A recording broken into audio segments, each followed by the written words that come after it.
क्या हालचाल है मेरे प्यारे परिंदे। उम्मीद है कि जबरदस्त होंगे, मस्त होंगे और आपकी पढ़ाई बहुत शानदार चल रही होगी। तो क्लास 10वीं के मेरे प्यारे बच्चे, आप लोग का अभ्यास एक वास्तविक संख्या का प्रश्नावली 1.2 को हम लोग विधिवत से थ्योरी के साथ में हल करेंगे। लेकिन इस प्रश्नावली को हल करने से पहले आप जानिए कि हमको क्या क्या इसमें देखना है।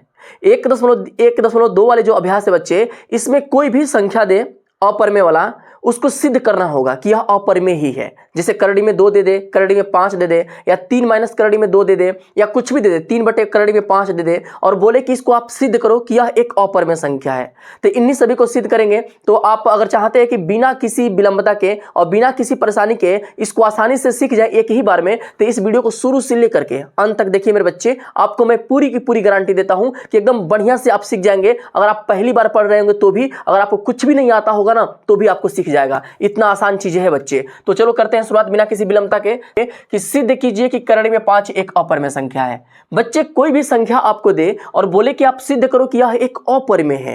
अपरिमेय पहले आपसे बोलेगा कि सिद्ध करो, तो लेकिन आप इसके उल्टा मानिएगा कि यह एक परिमेय संख्या है। जैसे क्या मानोगे आप? मान लीजिएगा कि माना कि करड़ी में 5 बच्चे एक परिमेय संख्या है, एक परिमेय संख्या है। इसको आप ऐसे लिख लीजिएगा, परिमेय संख्या है। ठीक बच्चे, परिमेय संख्या है। अब परिमेय आप लोगों ने मान लिया इसको, तो सबको पता है मेरे प्यारे बच्चे, सबको पता है कि जो हमारा परिमेय संख्या होता है उसे हम P/Q के रूप में लिखते हैं। यानी कि हम क्या करेंगे, तब करड़ी में 5 को हम लिख सकते हैं बच्चे P/Q, P/Q लिख सकते हैं, या फिर A/B भी आप लिख सकते हैं। आपकी जो इच्छा वो बट्टे में करके लिख दीजिएगा दो संख्या के रूप में। तो मैंने P/Q ले लिया। अब इसका थोड़ा सा बच्चे इसका क्रॉस मल्टीप्लाई करिए ताकि ये भिन्न के रूप में है, हट जाए। तो Q इधर भागा में है, इधर जाएगा तो हो जाएगा गुणा में। तो Q = √5 = के P बनेगा। Q गुणते करड़ी में 5 बराबर P आपको प्राप्त हो गया। अब क्या करो बच्चे, यह जो प्राप्त हुआ है इसका वर्ग कर दो, दोनों पक्षों का वर्ग कर दो। यहां पर लिख दीजिएगा दोनों पक्षों का वर्ग करने पर, दोनों पक्षों का बच्चे वर्ग करने पर। अब दोनों पक्षों का आप वर्ग करेंगे तो यहां पे क्या प्राप्त होगा, Q करड़ी में 5 का होल स्क्वायर = P का स्क्वायर, इस पूरे का स्क्वायर होगा। तो इस Q का स्क्वायर Q स्क्वायर बन जाएगा और करड़ी में 5 का स्क्वायर 5 बनता है। ठीक है बच्चे, करड़ी यहां से हट जाएगा, ये प्राप्त होगा P का स्क्वायर। इतना प्राप्त हो गया। ठीक है बच्चे, तो इसको आप एक काम करिए, थोड़ा सा इसको क्रम में लगा लीजिए। 5Q का स्क्वायर बराबर P का स्क्वायर आपको क्रम में मिल चुका है। एक बात थोड़ा यहां पर समझ लीजिएगा, ऊपर जो मैंने P/Q माना था बच्चे, यह P/Q ना एक सहअभाज्य संख्या है। P और Q सहअभाज्य संख्या है। अब कहोगे सर ये सहअभाज्य क्या होता है, ये नया टर्म आप कहां से ला दिए बीच में? तो बच्चे सहअभाज्य का मतलब एक दो ऐसी संख्या हो रही हो जिनका मौसा प हम निकाले तो सिर्फ और सिर्फ एक प्राप्त हो, यानी कि उसका मौसा प कोई और ना प्राप्त होकर सिर्फ एक मिल जाए। जैसे एक एग्जाम्पल ले लो, 2/के मैं लिखता हूं 2/5, 2/5 जो हमारा है इसका मैं मौसा पर निकालूंगा तो एक प्राप्त होगा। मेरे कहने का मतलब यह है कि दोनों संख्या किसी से न कटे, ये कटने वाली संख्या न हो। जैसे यहां पर लेता हूं मैं 6 और लेता हूं 8, तो यह आपका सहअभाज्य नहीं होगा क्योंकि ये कट सकता है। ये 2 से कटेगा, 3 से ये भी 2 से कटेगा, और इसको 2 से कटेंगे 3 आएगा, ये 4 बनेगा, 3/4 बनेगा। अब जो 3/4 प्राप्त हुआ है मेरे बच्चे, यह वाली संख्या हमारी सहअभाज्य संख्या है, क्योंकि अब इसको हम कटा के छोटा नहीं कर सकते हैं। कटा के जब छोटा नहीं करेंगे यानी कि इसका मौसा प या इसका जो गुणनखंड होगा, इसका गुणनखंड सिर्फ और सिर्फ एक प्राप्त होगा, एक के अलावा और कोई प्राप्त नहीं होगा। इसी को बोलते हैं सहअभाज्य संख्या, यानी कि P और Q हमारा सहअभाज्य संख्या है मेरे बच्चे। ठीक है, अब देखो यहां पर आते हैं हम लोग, ये 5Q का स्क्वायर बराबर P का स्क्वायर हमारा प्राप्त हो चुका है बच्चे। अब यहां पर ये होता है ना, अगर P से 5Q के स्क्वायर से P स्क्वायर बराबर हो रहा है इस पूरे पक्ष के बराबर, थोड़ा ध्यान समझो, इस पूरे पक्ष के बराबर ये वाला पक्ष हो रहा है, तो आप लोग इसका परिमेय 1.3 पढ़े हैं अभ्यास। इसी अभ्यास का 1.3 परिमेय ये बोलता है कि अगर किसी संख्या से दूसरा पक्ष का स्क्वायर कट रहा है, किसी संख्या से दूसरे पक्ष का स्क्वायर कट रहा है, तो वह संख्या भी इससे कटेगी। इसका मतलब ये होगा कि 5 से हमारा P भी विभाज्य होगा, 5 से जो हमारा होगा वो P भी विभाज्य होगा। कितनी बार में विभाज्य होगा तो नहीं पता है, कितनी बार में कटेगा तो हम मान लेते हैं कि C बार में कट जाएगा। तो 5 से हम C बार में गुणा करेंगे तो हमको P प्राप्त हो जाएगा। किससे, तो पर में 1.3 से। ठीक है बच्चे, पर में 1.3 से। ऐसा क्यों हो रहा है, तो पर में 1.3 बोलता है कि कोई एक संख्या आपको दे दे और उस संख्या से उसका स्क्वायर कट रहा है तो वह संख्या भी इस संख्या से विभाजित होगी। ठीक बच्चे, यह संख्या भी इससे विभाजित होगी, तो यहाँ पर 5 से हमारा p भी विभाज्य हो जाएगा। कितनी बार में होगा, तो c बार में हो जाएगा। अब क्या करेंगे बच्चे, इसकी वैल्यू को उठा के यहाँ से हम लोग हटा देंगे। जहां पर p है वहां पे 5c रख देंगे। यहाँ पर इधर p का स्क्वायर है तो इसको भी स्क्वायर कर लीजिए, इसको भी क्या कर लीजिए, स्क्वायर कर लीजिए। ये बनेगा 25 c का स्क्वायर बराबर p का स्क्वायर, यानी p स्क्वायर बराबर 25 c का स्क्वायर आप यहाँ पर रख दीजिएगा। 5 q का स्क्वायर बराबर 25 सी का स्क्वायर। 5 इधर गुणा में उधर गया तो हो जाएगा भागा में, 5 प्राप्त हो जाएगा बच्चे, यानी कि q का स्क्वायर बराबर 5c का स्क्वायर हमको प्राप्त हो चुका है मेरे प्यारे बच्चे। यहाँ पर हम देख रहे हैं कि q के स्क्वायर बराबर 5c का स्क्वायर हमको मिल चुका है। अब हम लोग पहुंच गए हैं सिद्ध के अंतिम स्टेज पर। अब देखो बच्चे, मैंने आपको पहले ही बोला था कि p और q सह अभाज्य संख्या है। सह अभाज्य का मतलब वह किसी से नहीं कटेगा, सिर्फ और सिर्फ एक से कटेगा। लेकिन यहाँ पर क्या हो रहा है, पर में से आप फिर देखेंगे तो 5 से q का स्क्वायर कट रहा है तो 5 से q भी कटेगा पर में 1.3 से। इधर कोई संख्या देता है आपको और इधर स्क्वायर के रूप में दे देता है तो इससे यह स्क्वायर वाली संख्या कटती है, तो यह सिंगल स्क्वायर नहीं रहेगा तो भी इससे यह कट जाएगा। 5 से सिंगल q भी हमारा विभाज्य हो जाएगा, तो 5 से q विभाज्य हो रहा है। और यहाँ पर हम ये माने हैं कि p और q किसी से नहीं कटने वाला है, सह अभाज्य है, मतलब किसी भी संख्या से नहीं कटने वाला है। और यहाँ पर हमको मिल रहा है कि q जो है वो 5 से कट रहा है और यहाँ पर भी प्राप्त हो रहा है कि p भी हमारा 5 से कट रहा है। तो यह दोनों के दोनों जो हम माने थे कि यह एक अपर में p बटा में q सह अभाज्य संख्या है, उसका ये विरोध कर रहा है। यहाँ पर विरोध कर रहा है। यहाँ पर तो भाज्य संख्या आ रहा है बच्चे ना, इसका मतलब ये है कि हमने गलत माना था। यहाँ पर हमने क्या माना था बच्चे, गलत माना था। तो आप लिख दीजिएगा कि अतः जो हम माने थे वह इसका अंतर विरोध कर रहा है। अतः ठीक है ना, यह इसका अंतर विरोध कर रहा है। यह हमारे माने हुए का, हमारे माने गए वैल्यू का, हमारे माने गए मान का अंतर विरोध कर रहा है, अंतर विरोध कर रहा है। ठीक है बच्चे, अंतर विरोध कर रहा है। अतः हम गलत माने थे, अतः हम गलत माने थे। ठीक है बच्चे, गलत माने थे। अब हम क्या माने थे बच्चे, हम माने थे कि यह एक परमेय संख्या ही माने थे ना, तो परमेय संख्या जो हम माने थे वह गलत मान लिए हैं, तो फिर सही क्या होगा, तो यह अपरमेय होगा। सही क्या होगा बच्चे, तो अपरमेय होगा। ठीक है, तो आप लिख दीजिएगा कि करड़ी में 5, अतः करड़ी में 5, इसलिए करड़ी में 5 एक अपरिमेय संख्या है, एक अपरिमेय संख्या है। क्लियर बच्चे, एक अपरिमेय संख्या है मेरे प्यारे बच्चे, यह एक अपरिमेय संख्या होगा। यही आपका हो गया सिद्ध। क्लियर बच्चे, यह हमारा सिद्ध हो चुका है। ध्यान से इसको देख लीजिए, अच्छे से देख लीजिए, बहुत लंबा नहीं है, बहुत बढ़िया से पूरे विस्तार में संक्षिप्त में भी इसको कराया हूँ बच्चे। ठीक है ना, बहुत ज्यादा इसमें बढ़ाया नहीं गया है। आराम से देख के इसका स्क्रीनशॉट ले लीजिए बच्चे। ठीक है ना, ले लीजिए इसका स्क्रीनशॉट। मेरे प्यारे बच्चे, प्रश्न नंबर 2 हम लोगों को दिया है कि सिद्ध कीजिए कि 3 + 2 करड़ी में 5 एक अपरिमेय संख्या है। 3 + 2 करड़ी में 5 एक अपरिमेय संख्या सिद्ध करना है इसको। तो मेरे बच्चे, मैंने आपको पहले ही बताया था कि किसी भी तरह से कोई भी संख्या प्लस दे, माइनस दे या गुणा करे या भाग दे अलग अलग संख्या का, तो वह संख्या एक अपरिमेय संख्या प्राप्त होती है। कभी भी दो अपरिमेय संख्या को, दो अलग अलग अपरिमेय संख्या या परिमेय संख्या को जोड़ते, घटाते या फिर गुणा भाग करते हैं तो उसकी वैल्यू हमेशा अपरिमेय प्राप्त होती है। लेकिन इसको सिद्ध आप कैसे करोगे, ध्यान से समझो। सबसे पहले यहाँ पर दिया है ना हम लोग को 3 + 2 करड़ी में 5 दिया है बच्चे। इसको सबसे पहले आप मान लो कि माना कि 3 + 2 करड़ी में 5 एक परमेय संख्या है। हमेशा वैसे ही मानना पड़ेगा बच्चे, जैसे मैंने पहले कराया करड़ी में 5 वाला, सेम टू सेम इसको भी वैसे ही मानना पड़ेगा। माना यह एक परमेय संख्या है। ठीक है बच्चे, इसको मैंने एक परमेय संख्या मान लिया। और सबको पता है कि जब संख्या परमेय होती है तो उसको हम p/q के रूप में लिखते हैं, तो इसके बराबर हम लिख देंगे p/q। ठीक है बच्चे, अब p/q हो चुका है तो इसको थोड़ा सा हल कर लेते हैं और इधर कोने में लिख दीजिएगा p और q एक सह अभाज्य संख्या है, एक सह अभाज्य संख्या। इसका मतलब ये होगा मेरे बच्चे, इसका मतलब ये होगा कि यह p और q एक के अलावा किसी और संख्या से विभाजित नहीं होगा। ठीक है बच्चे, तो इसको अब आगे बढ़ा लेते हैं। 3 हमारा इधर प्लस में, उधर गया तो माइनस में। जितने पूर्णांक वाले अंक हैं सबको उधर भेज देंगे और करड़ी वाले को इधर छोड़ देंगे। तो ये बचेगा हमारा 2 करड़ी में 5 बराबर P अपान में Q। 3 इधर प्लस में, उधर गया तो हो जाएगा माइनस के 3 हो जाएगा। क्लियर बच्चे?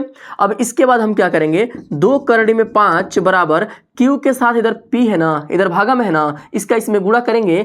Q इधर भागा में, Q से 3 में गुणा करेगा, क्योंकि इसका हर कुछ नहीं है। जब किसी का हर कुछ नहीं होता है ना, तो अपने विपरीत सामने वाले हर से गुणा हो जाता है। तो 3 से Q में गुणा करेंगे, बनेगा 3Q, और पूरे के बट्टा में Q हमारा उतर जाएगा। ठीक है बच्चे, पूरे के बट्टा में Q हमारा उतर जाएगा। अब थोड़े से और ध्यान दीजिए, 2Q के साथ 2 इधर करड़ी में 5 के साथ गुणा में, उधर गया तो हो जाएगा भागा में। आप सब एक बात ध्यान रखिएगा, कोई भी संख्या करड़ी वाली हो ना, उसको अकेला करना हमेशा काम होगा हमारा। कुछ भी प्लस या माइनस में दे, करड़ी में जो संख्या रहेगा उसको अकेला कर लेंगे। इसको हम अकेला करते हैं तो बचेगा क्या, P माइनस के 3Q अब पूरे के बट्टा में 2Q। चूंकि 2 इधर गुणा में था, इधर आएगा तो हो जाएगा भागा में। 2Q हमको मिल चुका है करड़ी में 5 के बराबर। अब देखो मेरे बच्चे, मेरे प्यारे बच्चे, ध्यान से सुनो। आप बताओ, मैंने P और Q को माना था कि यह एक परमेय संख्या, यही माना है ना, P और Q एक परमेय संख्या है। यानी कि यहां पर P की जगह पर भी कोई अंक होगा, Q के जगह पर भी कोई पूर्णांक वाला अंक हमको मिलेगा। अब देखो बच्चे, P में से यहां पर किसी अंक में से फिर कोई अंक घटा के गुणा करेंगे तो वहां पर कोई ना कोई अंक ही प्राप्त होगा, चाहे माइनस में मिले चाहे प्लस में मिले, कोई ना कोई अंक मिलेगा हमको। यहां पर अंक मिल जाएगा, और नीचे भी Q के जगह पे कोई भी आप अंक लोगे, कोई भी अंक लोगे और उसमें 2 से गुणा करोगे तो वहां पर भी अंक ही प्राप्त होगा। इसका मतलब ये है कि परमेय संख्या इधर दिया था, उसमें कुछ भी जोड़े घटाएं या गुणा भाग करें, इस पूरे के वैल्यू क्या प्राप्त होगा बच्चे, इस पूरे के वैल्यू हमको प्राप्त हो जाएगा परमेय। इस पूरे के वैल्यू हमको क्या प्राप्त होगा, परमेय प्राप्त होगा। और इधर करड़ी में 5 एक अपरमेय संख्या है। अभी जस्ट मैंने पहला प्रश्न सिद्ध करके आपको दिखाया है कि करड़ी में 5 एक अपरमेय संख्या है। तो आप सबसे पहले यहां तक सिद्ध कर लीजिएगा। यहां तक लिखने के बाद फिर आगे वाला प्रोसेस, इसके अगला प्रोसेस दिखा दीजिएगा कि करड़ी में 5 एक अपरमेय, इसको आपको दिखाना पड़ेगा। अब कहोगे सर ये किससे दिखाऊं मैं, तो जैसे मैंने अभी पहले कराया था, जैसे मैंने अभी जस्ट करड़ी में 5 को ही सिद्ध कराया था, उसी का सेम टू सेम वही प्रोसेस यहां पर पहले लिख लीजिएगा, वह सिद्ध करके दिखा दीजिएगा। दिखाने के बाद आप बता दीजिएगा इसको कि यह तो अपरमेय हम प्राप्त कर रहे हैं और यह परमेय है, तो ये दोनों पक्ष बराबर नहीं हो रहा है और हम माने हैं बराबर, अतः यह हम गलत माने हुए। अतः हम क्या माने हैं बच्चे, गलत मान लिए हैं। अपरमेय और ये परमेय कभी बराबर नहीं हो सकते हैं, अतः हमारा माना हुआ वैल्यू गलत हो जाएगा। तो लिख दीजिएगा कि यहाँ पर लिख दीजिएगा 3 + 2 करड़ी में 5 एक अपरमेय संख्या है, एक अपरमेय संख्या आप लिख दीजिएगा। मेरे प्यारे परिंदे, मेरे प्यारे बच्चे, नन्हे मुन्ने बच्चे, अपरमेय संख्या आप यहाँ पर लिख दीजिएगा। ठीक है, अतः 3 + 2 करड़ी में 5 एक अपरमेय संख्या है। ठीक है, क्लियर बच्चे, बस यही इसका भी आंसर हो चुका है। अब प्रश्न नंबर 3 देखते हैं मेरे प्यारे बच्चे। बोल रहा है कि सिद्ध कीजिए कि निम्नलिखित संख्याएं अपरमेय है। ये प्रश्न नंबर 3 में 3 प्रश्न दिया गया है और इन तीनों को अलग अलग सिद्ध करके दिखाना है कि तीनों अपरमेय संख्या है।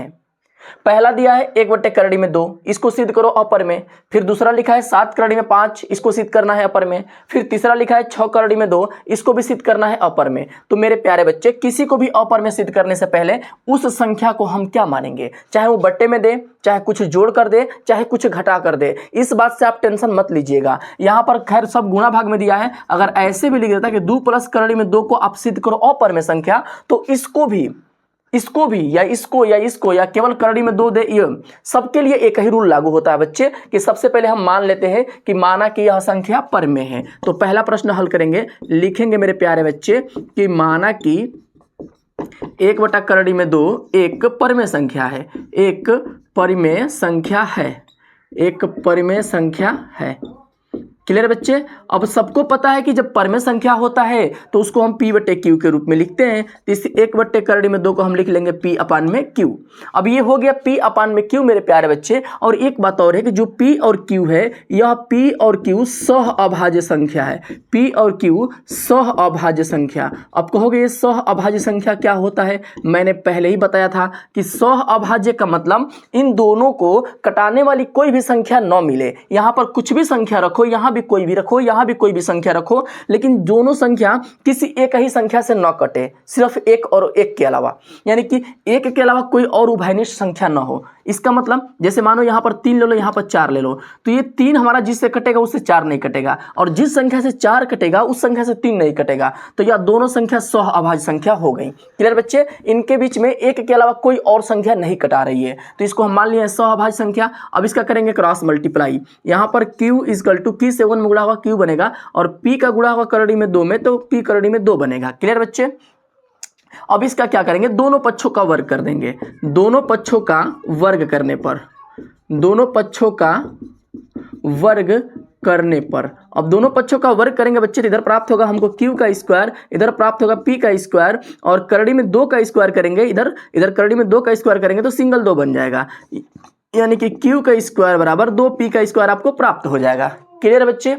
अब यहां पर एक छोटा सा नियम लागू करते हैं, प्रमेय नंबर 1.3। ये क्या बोलता है? प्रमेय नंबर 1.3 बोलता है कि अगर कोई सिंगल संख्या स्क्वायर ग्रुप में है और उसके दूसरे तरफ कोई भी संख्या है, तो वह संख्या से यह वाली संख्या कट रही होगी। इस 2 से q कट रहा होगा। अब 2 से q कटेगा, कितनी बार में कटेगा बच्चे? तो हम मान लेते हैं कि c d e f कुछ भी मान लो, माने फिक्स तो है नहीं कितनी बार में कटेगा, ये भी नहीं पता है कि 2 बार में कटेगा कि 4 बार में, तो कुछ यहाँ पर कुछ हम लोग क्या करेंगे ना, कुछ चर वाली संख्या मान लेंगे। तो चर क्या मान सकते हो? c मान लो कि 2c बार में कट रहा है। 2 से q में c से गुणा करेंगे हम, तो हमको क्या प्राप्त होगा? 2 में c से गुणा करेंगे हम, तो हमको q प्राप्त हो जाएगा। क्लियर बच्चे? 2 से c में गुणा करने पे q प्राप्त हो रहा है, तो q का स्क्वायर प्राप्त करने के लिए दोनों पक्षों का वर्ग कर देंगे, तो यहाँ पर 4c का स्क्वायर बराबर q का स्क्वायर प्राप्त होगा। अब q के जगह पे आप रखिएगा 4q का स्क्वायर, 4c का स्क्वायर बराबर 2p का स्क्वायर, 2 से 4 कटेगा 2 प्राप्त होगा, 2c का स्क्वायर बराबर p का स्क्वायर आपको प्राप्त हो चुका है। मेरे प्यारे बच्चे, 2c से स्क्वायर से p का स्क्वायर कट रहा है। फिर वही प्रमेय नंबर 1.3 यहाँ लिख लीजिएगा। किस नियम से भैया? तो प्रमेय 1.3 से, प्रमेय 1.3 से ऐसे लिख लीजिएगा, ठीक है। अब देखो यहाँ पर क्या करेंगे हम, ये 2 से हमारा p का स्क्वायर दिया है ना, तो 2 से p भी कटेगा। कितनी बार में कटेगा? 2 से मान लेते हैं d बार में कट रहा है p, ठीक है, तो 2 से p के स्क्वायर में d का स्क्वायर कर देंगे। क्लियर बच्चे? तो इधर इसका वैल्यू प्राप्त होगा, यानी कि हम ऊपर देखो क्या माने थे कि p और q सह-अभाज्य संख्या है, यानी कि p और q एक के अलावा किसी अन्य संख्या से नहीं कट रहा है। लेकिन यहाँ पर तो हमारा q जो था वो 2 से कट रहा था, q जो 2 से कट रहा था c बार में, और p भी 2 से हमारा कट रहा है d बार में या e बार में, यानी कि दोनों हम जो माने हैं, मेरे बच्चे ध्यान से सुनो, हम तो माने हैं किसी से नहीं कटना चाहिए, लेकिन यहाँ पर प्राप्त हो रहा है कि 2 से कट रहा है, 2 से p भी कट रहा है, q भी, और 2 से हमारा p भी कट रहा है। तो दोनों संख्या अगर 2 से विभाज्य हो रही है, इसका मतलब ये है कि हम गलत माने हैं। हम क्या माने बच्चे? हम गलत मान लिए। यहाँ पर हमको मानना था कि 1 से कट रहा है, और यहाँ पर दे रहा है कि 2 से भी कट रहा है, तो हमारा माना हुआ गलत है। और हम क्या माने थे? कि प्रमेय है। हम क्या माने थे बच्चे? कि यह एक प्रमेय है, यानी कि प्रमेय जो माने हैं वो गलत मान ली है। ये होना चाहिए क्या? प्रमेय ना होकर के अप्रमेय होना चाहिए। यानी कि आप लिख दीजिएगा 1 करड़ी में 2 एक अप्रमेय संख्या है, एक अप्रमेय संख्या है। क्यों? कि जिसको हम माने हैं वह इसका अंतर विरोध कर रहा है। आप लिखिएगा कि हमारे माने हुए का यह अंतर विरोध कर रहा है, अतः 1/2 एक अप्रमेय संख्या होगा। क्लियर बच्चे? एक अप्रमेय संख्या होगा। मुझे उम्मीद है कि आप इसको बहुत अच्छे से सीख गए होंगे। क्लियर बच्चे? अब वैसे ही 7 करड़ी में 5 को सिद्ध करना है, देख लीजिए सेम टू सेम वही चीज ऐसे भी होती है, इसको भी वैसे ही कर लेना है। थोड़ा सा इसका स्क्रीनशॉट लेना, ले लीजिए करड़ी में वाला उसको भी सिद्ध करा देते हैं। दूसरा प्रश्न को देखिए, इसको मिटा लेते हैं, ठीक है बच्चे, इसको मिटा लेते हैं। अब देख लेते हैं ये वाला प्रश्न नंबर 2। प्रश्न नंबर 2 क्या बोल रहा है, इसी पे काम हो जाएगा, इसी पे इसको मिटाने की जरूरत नहीं पड़ेगी ना, इसको मिटाने की जरूरत नहीं पड़ेगी। हमको क्या दे रहा है 2 नंबर ना, कि 7 करड़ी में 5, यहाँ पर नोट कर लेते हैं, हो जाएगा 7 करड़ी में 5 एक अप्रमेय संख्या ना सिद्ध करना है, तो आप मान लीजिए कि यह एक प्रमेय है। जब भी अप्रमेय सिद्ध करने के लिए बोले बच्चे, तो उसको आप पहले प्रमेय मानिएगा, पहले आप उसको प्रमेय मानिएगा, फिर उसको सिद्ध करिएगा। तो हमने मान लिया कि 7 करड़ी में 5 एक प्रमेय संख्या है। अब इसको लिखेंगे 7 करड़ी में 5 बराबर p/q। अब करेंगे इसका क्रॉस मल्टीप्लाई, तो 7 करड़ी में 5 के साथ गुणा में हो जाएगा, बराबर p बनेगा, और दोनों पक्षों का वर्ग करेंगे। दोनों पक्षों का वर्ग करने पर वर्ग करने पर। ठीक है बच्चे, अब दोनों पक्षों का जब हम वर्ग कर रहे होंगे, दोनों पक्षों का वर्ग कर रहे होंगे तो ये प्राप्त होगा q का स्क्वायर, 7 का स्क्वायर 49, अब 5 करड़ी में 5 का स्क्वायर 5 बनेगा बराबर p का स्क्वायर। अब 49 में आप 5 से गुणा कर दीजिए, कुछ इसकी वैल्यू प्राप्त हो जाएगी। 9 पच्चे 45 के 5 हासिल 4, पंचों के 20 4 24, 245 q का स्क्वायर बराबर p का स्क्वायर इधर प्राप्त होगा मेरे बच्चे, p का स्क्वायर इधर प्राप्त होगा। अब यहाँ पर प्रमेय नंबर 1.3 क्या बोलता है कि कोई भी संख्या से इधर की संख्या अगर स्क्वायर वाली कट रही है, ये 245 गुणते q का स्क्वायर है तो 245 से p भी हमारा विभाज्य होगा, 245 से p का स्क्वायर भी हमारा विभाज्य होगा। कितनी p विभाज्य होगा, p का स्क्वायर कितनी बार में होगा तो c बार में कटेगा। कितनी बार में बच्चे, c ही मान लीजिएगा कि c बार में हमारा p विभाज्य होगा। तो दोनों पक्षों का हम वर्ग कर देंगे, 245 q का स्क्वायर बराबर p की जगह पे, p के स्क्वायर जगह पे ये वैल्यू उठा के रख दीजिए, सही रहेगा।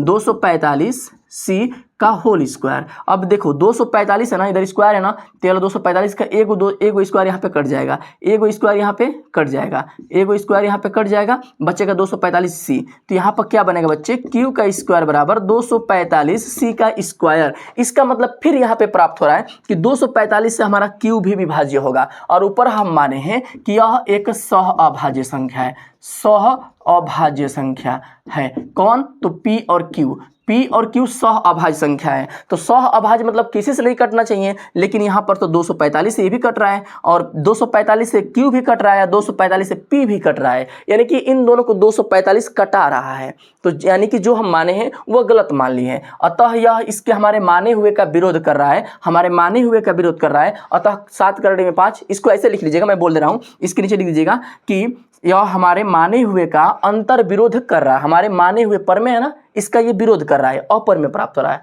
हम माने हैं कि नहीं कटना चाहिए और ये कट रहा है, तो हमारा जो माने है इसका ये विरोध कर रहा है। तो लिखेंगे कि हमारे माने हुए का अंतर विरोध कर रहा है, अतः 7 करड़ी में 5 एक अपर में संख्या है।